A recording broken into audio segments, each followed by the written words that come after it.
We all engage in hustle culture in some way, shape, or form as a lot of us work.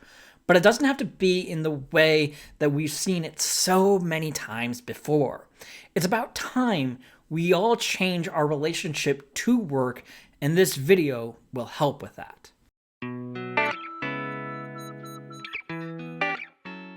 Ever since I got my first job delivering papers, engaging with the workforce and the overall culture of it has been very weird with me.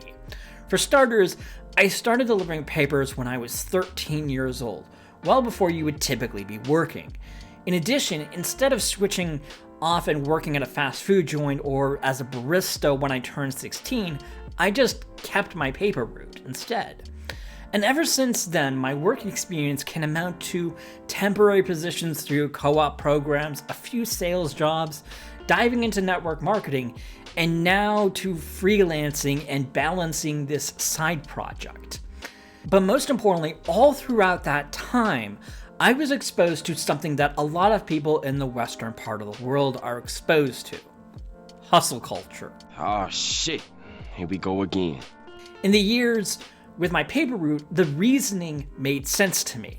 My parents didn't give me an allowance, unlike other parents, and encouraged me that if I were to get anything in my own life, I had to work for it. But with each new position that I was in, the rhetoric that was being given to me and what I believed in shifted little by little. And it hit a fever pitch when I got into network marketing, where the hustle bro mentality came in at full force.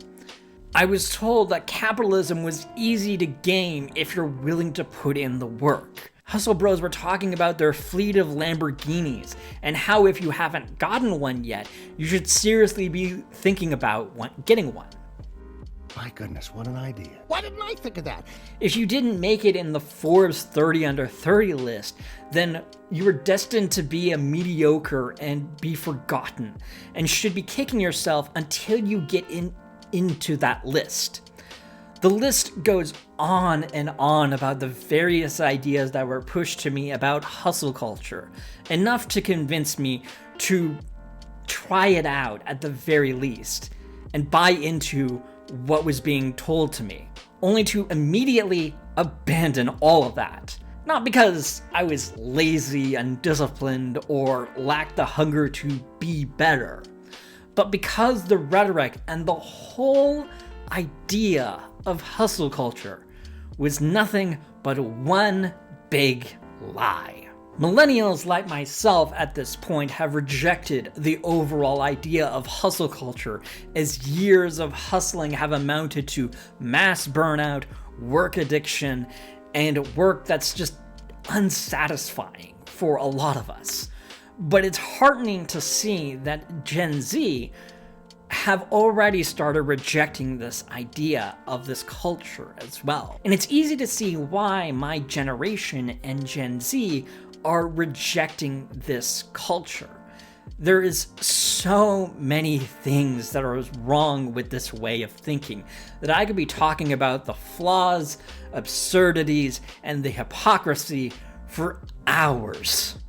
But instead of all that, I want to be talking about some of the key reasons for why this way of thinking is being rejected and gaining momentum, as well as some alternative solutions for work in general, as we're going to be needing a different work ethic in the end. So let's talk about this.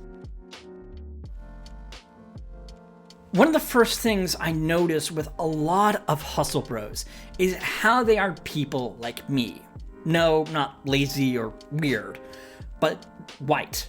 And it would be foolish of me to disregard that, because in the end, a lot of systems and privileges in the world are heavily influenced on outward appearance, especially skin color. But I would argue that hustle bros go one step further than the basic white male privileges. Is to go even further beyond!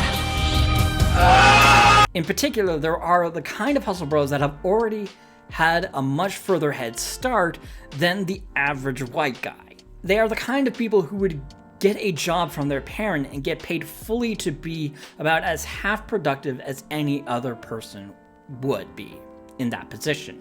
They'd be the kind of hustle bro that would get a lot of money, and they would use that energy to focus on talking about how they earned that money honestly, rather than accepting the fact that they got into that through nepotism. Heck, people like Gary Vaynerchuk were just given fully functioning businesses that they could run on autopilot for the rest of their days if they so wished to. Vaynerchuk is a little different because he did work to expand the wine business that he was given initially. But my point still stands here. A lot of hustle bros don't want you to know that these were insane privileges that they were given, that they got into these positions through hard work and having a good work ethic and all of the various things that a lot of hustle culture pushes at us. You sit on a throne of lies. It's similar to a study that I brought up in a video a long time ago where I talked about money psychology, where people's behavior when they had too much money tended to focus less on the underlying factors and privileges that they had gotten from those kinds of things, and focus on things that didn't actually happen. Like they were being very strategic with the way they spent their money and things and other things that had nothing to do with it. The fact that they just had a very clear and distinct advantage over their opponents or other people. Overall, this relationship really just makes it very difficult to push the whole hustle culture when you have these overwhelming privileges that the regular average people just don't have access to. Just a little bit of investigating can reveal just how much privilege certain individuals have and how what they're pushing just contradicts their own upbringing and their own experiences in life. Another aspect of why hustle culture is being rejected is that in order to really buy into the overall hustle culture of it all, you need to seriously love your work. So much so that it becomes your entire identity. Everything?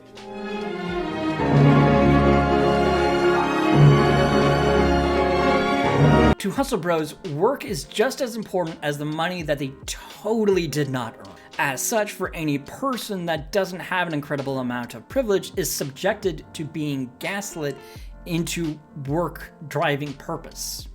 Work, work. Work, work. From quotes to worshiping top CEOs of big companies and absorbing all that inspiration from speeches and encouraging particular personality traits and work ethics similar to those rich CEOs, these serve overall as just methods to keep up the act that regular people can have what these hustle bros actually have if they all just work hard enough at this sort of thing, if they actually try to grow and put in some honest effort.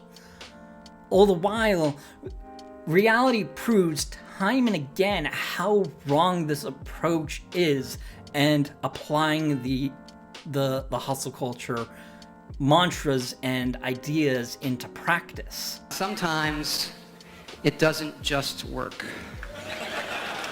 Before the aforementioned privileges I just talked about, there is a lot of science that talks about how workaholism isn't sustainable or really that realistic to be putting out great work and getting a lot of money and success from that. One study shows that after working over 50 hours every single week, the amount of productivity you'll be getting from future hours is greatly diminished. Another found that certain work habits can also lead to negative outcomes of depression, anxiety, and stress, with excessive work or the pressure to do so being a big factor here. And that's really the beginning here. The more you obsess over work, the more likely you'll be missing important details and become more isolated in your own self.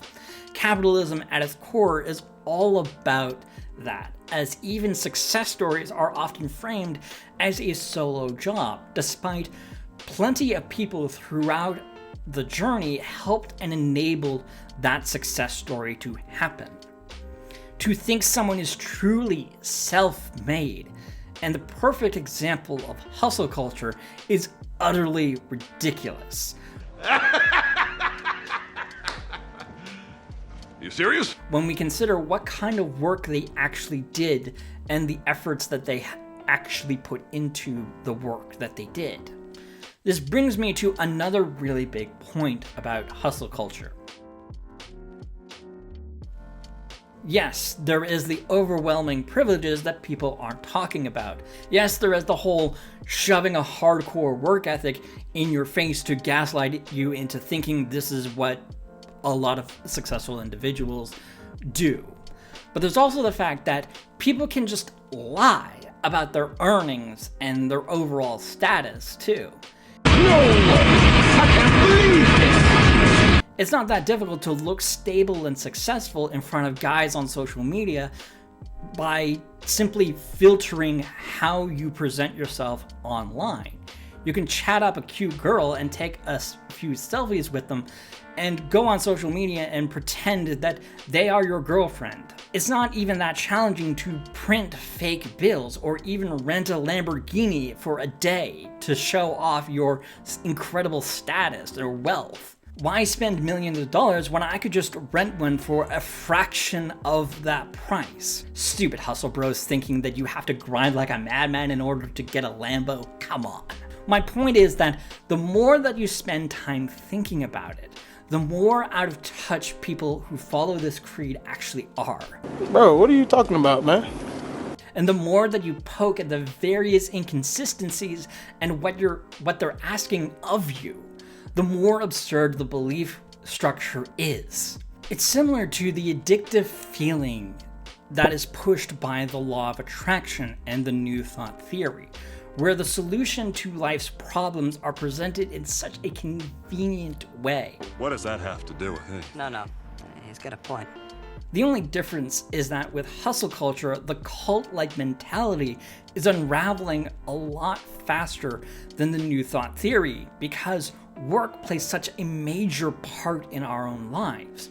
We can tell whether a certain way of work is unhealthy or unhelpful for us eventually.